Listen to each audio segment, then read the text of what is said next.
Avinu Malkeinu, le dernier Avinu Malkeinu, Atel Shimenu Rekam Ilefalecha. C'est le dernier Avinu Malkeinu. Atel Shimenu Rekam Ilefalecha, il veut dire ne laisse pas Chaz Shalom repartir vide de devant toi. De quoi on parle là-bas? On parle, Mama, de cette période qui est une période extraordinaire qui s'appelle Yamim Anoraim, redoutables, les jours redoutables. Ils sont redoutables à Botaï, pas seulement parce qu'ils font peur, parce qu'effectivement, il y a le Yom Hadin, il y a plein de choses qui créent de la peur. Mais surtout, à Botaï, par la rachamim atsuma qu'il y a dans ces jours-là, par le bien qu'Hachem veut nous donner. Et que ce bien, Hachem veut tellement le donner que Kaviachol, on pourrait Kaviachol passer à côté. Passer à côté et se tromper sur ce qu'on peut avoir ces jours-là. Vadaï Rosh Hashanah, quand il a créé le monde, Hachem n'a pas créé un Olam Kaviachol avec 6000 ans comme ça d'affilée. Non, c'est 6000 fois un an. 6000 fois un an. Et chaque bonhomme, comme c'est dit le marcha, c'est pour ça que la halakha précise qu'après un an que tu n'as pas vu un chaver, tu dois faire la bracha mechaya mitim. Pourquoi? Parce que Chazaka, il n'est pas là. Donc c'est pas Chazaka qu'il est là. Il est bien conscient comme ça. Adam Cheskat Chaim. Mais par rapport au din de Rosh Hashanah, l'homme, normalement, il n'est pas là. C'est-à-dire, au bout d'un an, ça y est, il a fini son année, il doit partir normalement. Et maintenant, Hachem, il les donne maintenant à Kaviachol, à Rosh Hashanah, à nouveau. Si maintenant on lui rend tout ce qu'il avait jusqu'à maintenant, est-ce qu'on lui rend sa femme, ses enfants, est-ce qu'on lui rend sa maison, est-ce qu'on lui rend ses éléments? C'est-à-dire que c'est un chikoul qui n'est pas pachou, c'est un chikoul où il vérifie. Pourquoi c'est comme ça? Le machal me'adavad, à quoi ça ressemble? Ça ressemble un peu comme un bonhomme Krabotai qui veut renouveler tous ses meubles. Il veut renouveler tous ses meubles, donc il rentre chez lui à la maison maintenant. Il veut renouveler les meubles, qu'est-ce qu'il fait? Il commence à regarder chaque meuble. Est-ce qu'il est raoui de rester là? Ou bien non, ça y est, on s'en débarrasse. Parce que ça, il a fait son temps. On voit qu'il est déjà abîmé, etc. On va le changer avec un nouveau meuble.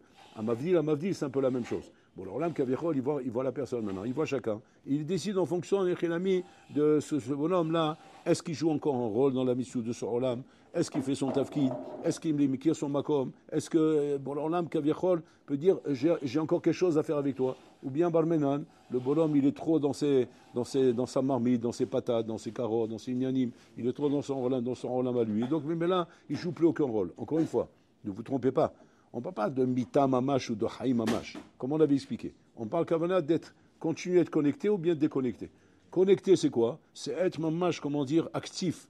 Actif dans notre avodat Hashem, c'est-à-dire jouer un rôle dans le monde d'Akadosh Baruch Hu. Ou bien désactiver. Désactiver, c'est-à-dire tu joues plus aucun rôle. Tu joues plus aucun rôle. Bon, Olam, il a pas grand-chose à faire avec toi. Tu n'apportes rien avec Olam. Si ce n'est simplement de te remplir le ventre comme un halouf, ouais, de taper des restaurants, taper des entrecôtes, taper des hamburgers, taper des trucs comme ça, taper des balades, taper des trucs comme ça. Bon, alors il dit, bon, tu es devenu un âne. Tu es devenu un âne. Tu n'es plus un ben adam. Tu n'es plus le tsel et melokim que j'ai créé au début. Donc, Kaviachol, j'ai plus tellement de choses à investir avec toi. Donc, mais maintenant, je t'enlève tous les rôles. Et je te donne, Sarakol, un rôle de figurant où tu seras Sarakol dans l'image de fond. Mais pour être acteur, pour être quelqu'un en Botaï qui joue un rôle dans le monde, dans le monde d'Akadosh Baruch Hu, il faut être inscrit dans le livre de vie. Donc être inscrit dans le livre de vie à Botaï, c'est pas stam quelque chose qui est pas shoot. C'est quelque chose, mamash, où l'Olam estime que tu as un rôle à jouer dans son monde. Un rôle à jouer dans son monde, bien sûr, pas forcément d'être le gadolador, mais d'avoir un rôle à jouer. Un rôle à jouer, c'est que tu apportes quelque chose dans l'Olam, et même là, ta vie, comment dire, vaut la peine d'exister. Pour ça, il faut passer dans cette période qui est Rosh Hashanah, qui est une période très importante, où là, normalement, on te donne les kélim. On donne les kélim à celui qui montre à Kadosh Baruch Hu qu'il est capable de faire bonne utilisation des kélim. Et Hachem, à ce moment-là, donne des kélim. Un peu comme dans une entreprise. Tu as une entreprise, tu as le patron de l'entreprise. Le patron de l'entreprise, maintenant, il veut regarder, il veut faire un bilan, savoir maintenant, est-ce que ce que j'ai comme employé, est-ce que mon CVET est un CVET qui m'apporte quelque chose dans mon entreprise? Il ne m'apporte rien. Alors bon, là, le chef d'entreprise, il fait un bilan. Il regarde. Quand il voit des bonhommes qui n'apportent rien, qu'est-ce qu'il fait? Bon, il déconnecte.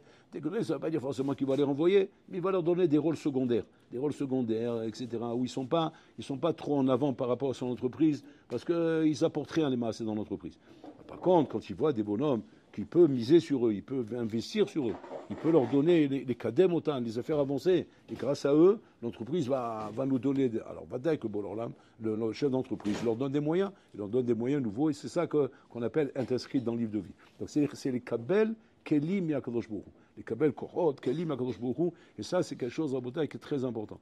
Donc, c'est-à-dire que on ne peut pas prendre Rosh Hashanah, stam comme stam un jour qui passe, où on a juste peur de savoir ce qui va se passer, et on passe avec cette peur, et après la peur se dissipe, ça y est, on est passé, bon, Hachem, c'est derrière nous, et voilà, avoir nous aisé. C'est-à-dire, la Sheila, Echavarta, c'est ça la Sheila. C'est passé, on passera. La Sheila, comment tu es passé?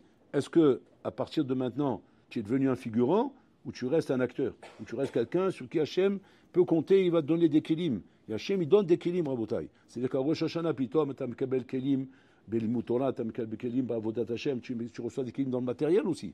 Au niveau matériel, pas seulement au niveau spirituel, même au niveau matériel. Bon, alors là, il te donne des moyens, inachinami, parce que il a vu Hachem chez toi, un bonhomme sur qui il peut miser, un bonhomme sur qui il peut compter, et que tu vas jouer un rôle dans Am Israël. Et c'est ça qui est important, Rabotai. C'est-à-dire qu'on n'est pas, comme il disait Ravolbe dans son Sefer, il dit, un juif, Rabotai, c'est pas un ish prati. Un juif, c'est un ish klali. C'est quoi la différence entre ish prati et ish klali? Ish prati, c'est comme dans le monde goy, Rabotai, chacun pour soi. On vit dans notre monde, on est dans notre vie, on est chacun dans sa maison, dans sa marmite, dans ses inyanim, dans ses occupations. Ça ne nous intéresse pas ce qui se passe dehors. On n'est pas Arevim Zelazé. Il n'y a pas cette moussaque de Arevim Zelazé chez les goïms. Chez les goïms, c'est chacun pour soi. Chacun pour soi et Dieu pour tous. Dans Am Israël, Ashkafa, dans Am Israël, c'est Arevim Zelazé.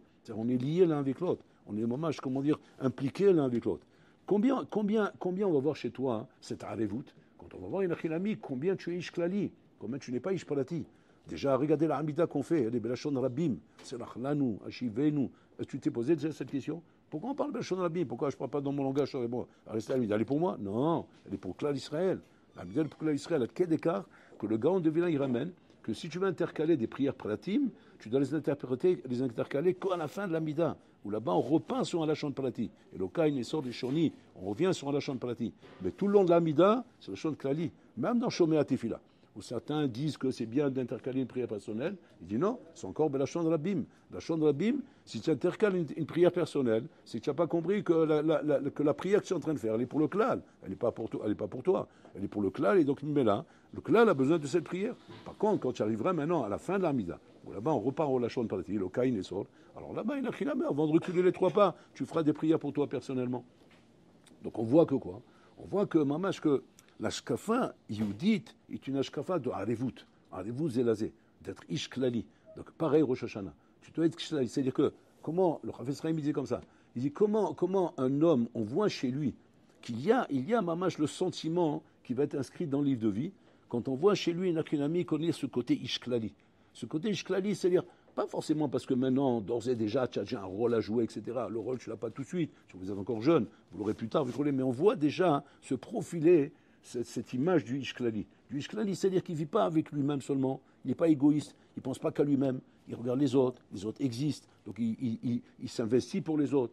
S'il peut faire quelque chose qui peut faire du bien autour de lui, il le fait. Il n'est pas en train de dire maintenant, mais de quoi je me mêle, que ça me regarde, que ça peut me faire maintenant, même s'ils ont besoin de ça. Moi, je ne suis pas un pigeon, je regarde ma vie, moi je regarde le minyanim à moi, c'est ça qui m'intéresse. Même si maintenant il sait qu'en faisant une chose pareille, ça va déranger autour de lui. Marbadakot. Ifshar achakar? זה חבל, באמצע שיעור. אולי אתה 4 דקות. עדיף אני חושב. זה באמצע שיעור, יש פה מאות אנשים ששומעים את השיעור. להפסיק ככה זה לא מקובל. אז comme ça. Donc c'est-à-dire que tu dois te dire maintenant que quoi? Je ne suis pas un individu comme on voit chez les goïms où chacun vit dans son vie, il vit dans son monde, il vit dans Sinyanim. Je suis dans un système, c'est le système de la Torah et des Mizot, où je suis un homme investi par rapport au clan.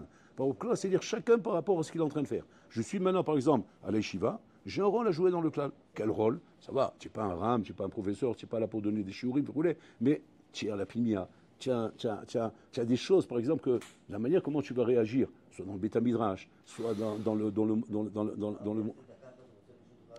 C'est ma fria. תעשה מה שאתה רוצה, זה מפריע. תיקח את האחריות. אני לא לוקח שום אחריות. בסדר, אין בעיה. אני לא לוקח שום אחריות.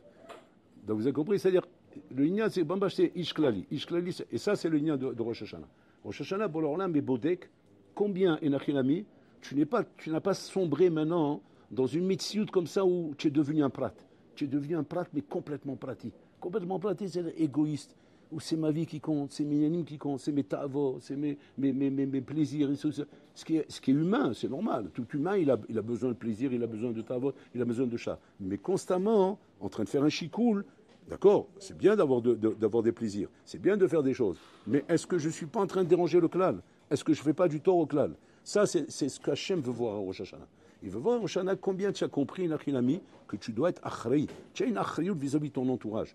Et ça, Botaï, pas comme malheureusement, dehors, on te laisse croire que ça, c'est quand tu as un rôle à jouer, quand on t'a donné un tafkid, quand on t'a donné. Alors, Nachinami, alors là-bas, tu devras jouer ton rôle. C'est faux, Rabotaï. D'entrée, du moment où tu étais nivra, betselem elokim, tu as cette achrayut-là. Cette achrayut qui est par rapport au klal, par rapport au Kiddush Hashem, par rapport au Chilul Hashem, par rapport à un chizouk ou chalishut, un zviva. Tu fais du chizouk ou bien tu machlish autour de toi. Et ça, c'est des choses qui sont très très importantes dans la shkafa. Parce que quand un homme a compris ça, et que Bitom, il a compris, Nachinami, que c'est ça qu'on demande, c'est ça le chovato be'olamo. Parce que là, c'est la première phrase du Messilat Sharim. Que Ba'id Barer, Vitamek Salada, ma chovato be'olamo. C'est quoi chovato be'olamo? On parle de chovato be'olamo. Extraordinaire. C'est chovato, c'est ta chova dans ton monde à toi. Dans ton monde. On t'a pas dit chova ba'olam. Chovato be'olamo. C'est-à-dire que d'un côté, tu as une mission de ton olam. Tu as une mission de ta chova à toi, qui est particulière et propre à toi. Bien fait. Et de l'autre côté, on te dit quoi?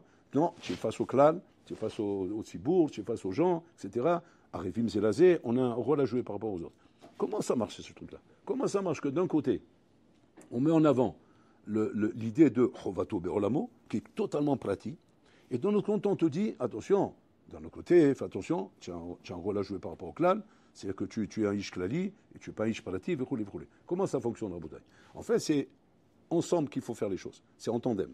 C'est-à-dire que je dois, inévitablement, je n'ai pas le choix, Rabotai. Je dois d'abord penser à moi-même. C'est-à-dire penser à moi-même, c'est quoi? C'est quand même voir, il y en a qui a mis les kélim que j'ai, les forces que j'ai, ce que moi j'aspire, ce que moi j'ai envie, ce que moi j'ai besoin. Parce que ce n'est pas un sacrifice qu'Hachem demande. Hachem ne demande pas à un homme, soit un Ishklali, sacrifie ta vie. Non. Bon, l'homme, il veut les deux en même temps. C'est ce qu'il a dit à Abraham Avinu, les Chlecha, les Anatra, les Tovatra. C'est attention à Abraham Avinu. Moi, je ne veux pas martyr, moi. Je ne veux pas un bonhomme qui se sacrifie pour le klal et que lui, il n'existe pas. Pourquoi? Parce que tu ne pourras pas être, comment dire, celui que j'attends pour travailler. Bon, l'homme, il veut, en même temps, un bonhomme, Rabotai, qui comprenne que Chayecha Kodmim, ta vie est avant tout. C'est pour ça qu'il y a plein de halachot comme ça. Chayecha Kodmim, tu dois, tu aimes l'autre comme toi-même. On voit bien qu'il y a une importance, Rabotai, à l'épanouissement d'un ben adam avec lui-même. Mais tout ça, Rabotai, comment? Pas chou dans un regard du clan, en regardant dans le clan. Donc je m'épanouis moi-même, je me transforme moi-même, je me construis moi-même, mais toujours en tenant compte du clan. Donc c'est-à-dire les deux doivent être là en même temps. Les deux en même temps, Rabotai. C'est-à-dire que je ne dois pas être complètement atzmaï, complètement indépendant, complètement meloutak, mamsiout, et pas complètement versé dans le clan et que moi j'existe plus. Non, tu as une famille, tu as des enfants, tu as une maison, tu as des trucs, c'est-à-dire tu as une pratiout. Mais cette pratiout, elle doit être, une fois qu'elle a été construite, utilisée pour le clan. Maintenant, il faut utiliser pour le clan. Et ça, c'est les choses importantes qu'on doit arriver au Shana. Pour ça, on a deux marachot. On a marichet atfila et marichet ashofar. Marichet atfila, Rabotai, comme on avait expliqué, c'est là où où normalement tu es censé faire tchouva. Parce qu'il y a le tchouva Rosh Hashanah, simplement on ne la mentionne pas. Il n'y a pas de vidouille, il n'y a pas de askarat achet, on ne mentionne pas la faute, on ne mentionne pas tout ça. Mais il y a quand même tchouva. Comment il y a tchouva? À travers les mots de la tfila. Quand je lis la tfila, ce n'est pas une lecture que je fais. D'abord, il ne faut pas lire la tfila, il faut la dire. Il faut dire la tfila. Ce n'est pas comme toute l'année. Ce n'est pas comme toute l'année, un peu comme ça, comment dire, plus ou moins bien. Ça doit être le moment avec une tfila où je sois bien concentré. Mamash, que je suis en train de parler devant le roi. Toute l'année, je suis en train de parler devant le roi. Kalva Chomer à Rosh Hashanah. J'ai d'abord les films et que les mots que je suis en train de dire sont des mots que j'intègre. C'est que je rentre là-dedans. C'est ça la tchouva. La tchouva, c'est voir, bon là, on veut voir combien, tu t'identifies aux mots que tu es en train de dire. Combien tu t'identifies à la tfila que tu es en train de prononcer. Quand tu vas prononcer les malchouyot, les zichronot, les shofarot. Combien tu es là-bas dedans. Ça, c'est la tfila. Donc pour ça, techniquement, il faut comprendre la tfila, comprendre les mots de la tfila, se préparer la tfila, préparer la tfila. Ça, c'est une chose importante à Rosh Hashanah. Pas venir comme ça, pitom, se mettre à lire des textes que tu ne comprends même pas. Il faut comprendre tous les mots de la tfila. Il faut vraiment que tu parles devant Hachem. Donc tu parles devant Hachem, il faut qu'il entende un bonhomme qui voit un bonhomme en train de parler devant lui, qui sait de quoi il parle. Ça, c'est la tchouva, Raboda. C'est ça la tchouva. La tchouva, c'est combien tu vas t'imprégner des mots de la tfila et combien tu vas les vivre. Ça, c'est la tchouva. Maintenant, une fois que cette tchouva est faite, bonhomme, il a un problème avec toi. Et c'est ça le din. Le din, c'est quoi? Bon, là, on me dit, ok, j'ai compris. Tu t'es identifié, tu as bien prié. À Kol Besséder. Avalma aussi, Marcham. L'année dernière, tu as promis, mais tu n'as pas changé. Tu restais le même bonhomme. Cette année aussi, j'ai peur que tu vas rester le même bonhomme. Que tu fais des promesses, tu veux changer, tu as compris l'importance, tu as compris le but, tu as compris le tahlit. tu veux changer. Mais jusqu'à maintenant, ça fait plusieurs années que ça se passe comme ça. Tu promets, mais tu ne changes pas. Alors maintenant, qu'est-ce qui me fait croire que maintenant, cette année sera différente? Et là, à ce moment-là, hein, il va falloir que tu saches plaidoyer. Il va falloir dire à Hachem, cette année sera différente. Cette année, je serai mieux que d'habitude. Bon, alors, tous les ans, tu me dis comme ça. Tous les ans, tu me dis, cette année, ça sera mieux. Qu'est-ce qui fait croire, qu'est-ce qui peut permettre à Hachem, à ce moment-là, et Nachinami, de te croire que tu es capable, cette année, de faire quelque chose de différent. Tu n'as pas fait tous les ans. Tu es capable de changer cette année, bien sûr, avec l'aide d'Akadosh Baruch Hu, parce que sans son aide, on ne peut rien faire en bataille. Mais qu'est-ce qui va encourager Akadosh Baruch Hu à te faire confiance? C'est le Tkiyat Shofar à bataille. La Tkiyat Shofar va encourager Hachem à faire confiance. Pourquoi? Regardez pourquoi. Parce qu'en vérité, le bitachon qu'on a Bachem, le bitachon qu'on a Akadosh Baruch Hu à bataille, quand on dit il faut avoir bitachon Bachem, on est botéar que Hachem il va nous inscrire dans le livre de vie, comme ça le Navi dit, les baterem, echlou mamtakim, chez tout, c'est-à-dire, tismerou, soyez heureux, qu'Hachem il a accepté votre fila, etc. Votre fila est acceptée. C'est bitachon Rabotai. C'est bitachon Rabotai qu'on a à Rosh Hashanah, grâce au fait qu'on a fait la tfila et on a fait Tkiyat Shofar. Ce bitachon, il est mégalé machou. Il dévoile quelque chose, Rabotai. Il dévoile quelque chose de très important et c'est ça qu'Hachem va entendre à Rosh Hashanah. Hachem il ne se fait pas d'illusions. On n'est pas des tzadikim gmourim qui vont en mamash faire un sans faute toute l'année. Un tzadik barré sacher le yicheta. Dès qu'on est appelé à recommencer à faire des fautes, mais il y a un truc Hachem il a besoin d'entendre. C'est quoi? Ce bitachon que chaque Hachem va te pardonner. Ce bitachon il dévoile quelque chose. Qu'est-ce qu'il dévoile, Rabotai? C'est ça qu'on va expliquer. Il dévoile que les averot que tu as fait, tu les as pas fait mehamad prikatol. Tu les as pas fait parce que tu étais porek hol. Comme si maintenant que le hol te pesait, tu en avais marre de prendre un rôle comme ça sur toi. Et ça, maintenant, tu t'es lâché. Tu t'es lâché à faire des avérotes. C'est ça la baïa, Rabotai. Dans une avéra, hein, il y a deux façons comment un homme fait une avéra.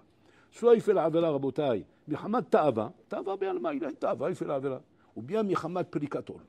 Prikatol, ça veut dire quoi? Ça veut dire que, ça y est, tu n'es plus prêt à vivre avec ce rôle d'Akadosh Baruch Hu sur ta tête. Et donc, qu'est-ce que tu fais? Tu te lâches, tu as mafkir d'asmecha. Et donc, maintenant, tu es pour l'école. Ça, c'est la mauvaise ashkafa dans la vera. Une ashkafa comme ça dans la vera, celle-là, Shalom, elle te laisse pas de chance. Aucune chance, elle te laisse. Pourquoi?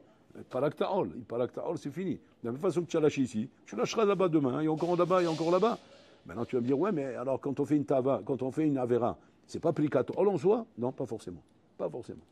Un homme peut arriver, maman, c'est ça que je vous dis, un sadik baré sacha lo yereta, ça veut dire quoi? Hein? Il est sadique, puisque tu dis un sadik hacher lo yereta, c'est-à-dire qu'il est sadique. Comment il est sadique s'il est choté?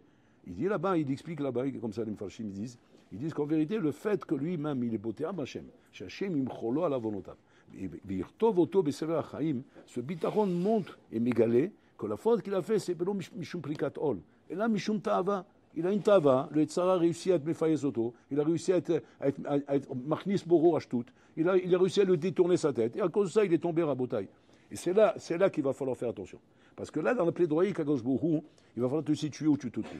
Est-ce que, Nachinami, tu es dans la volonté, et tu exprimes cette volonté de vouloir faire tchouva, mais tu ne sais pas comment tu vas t'y prendre, parce que pour l'instant, tu as une tava, tu as des choses qui t'attirent encore. Tu as la plage mix, la musique goy, les filles, etc. Il y a encore des bêtises qui t'attirent encore. Maintenant, la Shelak Bololam, il te demande, c'est comme ça. Je sais que tu fais tout ça. Et je sais que ça ne va pas être du jour au lendemain. Mais moi, je suis prêt à t'aider. Mais je ne suis pas à t'aider à une condition. Que quoi? Que ce ne soit pas Mishum Prikat Ol. C'est quoi Prikat Ol? C'est-à-dire que le bonhomme, il se donne un morétaire là-bas, il se dit, ça y est, cette chose-là, je ne peux pas m'en passer. C'est comme ça. Ça fait partie de ma vie. C'est-à-dire que ma vie juive sera avec cette chose-là. Là, Bololam, il te dit, non, là, j'ai un problème. Ta vie juive ne peut pas être avec cette chose-là. Pour être mêler, il faut que je sois mêler. Et pour être mêler, il faut que j'accepte que cette chose-là ne doit pas exister chez toi. Maintenant, tu vas dire, bon, là, je n'ai pas le problème, mais comment je vais y arriver? Comment je vais faire? Bon, là, on dit, ça, c'est pas un problème, je vais t'aider. Mais est-ce que tu veux cette chose-là? Voilà ce qu'on doit exprimer à Rosh Hashanah. On doit exprimer au moins la volonté d'être sadique. La volonté d'être sadique. Maintenant, on ne sât pas si ça va nous plaire. On ne sait pas si on va être bien. On ne sait pas si on va être épanoui. Est-ce qu'on va être bien de ne plus écouter la musique goy? Est-ce qu'on va être bien de plus aller à la pêche mix? Est-ce qu'on va être bien de plus fréquenter des filles? Peut-être ça va me rendre malheureux dans la vie. Parce que moi, je connais la vie que comme ça, je ne la connais pas autrement. Et ça me donne du goût dans ma vie. Ça met c'est pétillant, quoi. C'est plus matoc. Et j'imagine pas une vie sectaire comme ça, où il n'y a plus de filles, il n'y a plus de musique goy, il n'y a plus de tavote, il n'y a plus rien. Mais je vais mourir avant l'heure. Ça va m'ennuyer, tout ça. C'est ça le problème. Le problème, c'est qu'il faut être mamine, botéar, pardon, pas mamine. Botéar Bachem, Hachem Enachinami, il va réussir à te mettre sa mère au train avec sa vie de Torah. avec ses mitzvot, sans que tu aies besoin de tous ces shtuyot. Ces shtuyot, Rabotai, sont des choses que Boréolam, quand il t'a créé, Hachem, il sait comment il t'a créé. Et Hachem, il sait très bien de quoi tu as besoin et de quoi tu n'as pas besoin. Boréolam, il te dit, tu n'as pas besoin de ces choses-là. C'est Yetzirah qui t'a collé ça sur toi. Tu n'as pas besoin de ça. Alors décolle-toi de ça et viens me rejoindre. Et sois beauté à Hachem. Et Hachem, automatiquement, il va t'aider. C'est ça que Hachem, il veut entendre. Il veut entendre un ratson, même si toi, tu ne sais pas comment tu vas t'y prendre, mais un ratson plus limite de vouloir être là-bas. Du moment où tu as ce ratson, c'est là qu'Hachem t'inscrit dans le livre de vie. Si jamais Barmenan, le Saint arrive ce jour-là à être mes balbel au point de ne pas arriver à exprimer ce ratson, tu es mort. C'est pour ça qu'il y a Tiyat Shofar. Tiyat Shofar, il vient parce qu'Hachem, il dit comme ça. Bon, je vois que tu n'y arrives pas. Tu n'arrives pas, je sens le vicours pendant Rosh Hashanah et je sens que tu n'arrives pas à passer de l'autre côté. Tu ne passes pas de l'autre côté. Tu n'arrives pas à exprimer ce ratson. Alors, Boréolam, qu'est-ce qu'il fait? Tiyat Shofar, les balbel ta Satan. Il dit Hachem, bon et balbel ta Satan. C'est le Satan, il n'est plus là. Il n'est plus machpia sur toi. Maintenant, exprime ce ratson. Exprime ce ratson que tu as de vouloir. Regardez combien de chances il nous donne Hachem, Rabotai. Et à ce moment-là, il faut faire très attention. De ne pas être messiardat, de ne pas se détourner son esprit, et de bien le concentrer, Rabotai, d'exprimer ce ratson pnimi, de vouloir faire la volonté d'Hachem. Encore une fois, on ne sait pas comment on va s'y prendre. On ne sait pas par où on va passer. Parce qu'on n'est pas initié à tout ça. Seulement Hachem, Yazor, là, nous, qui nous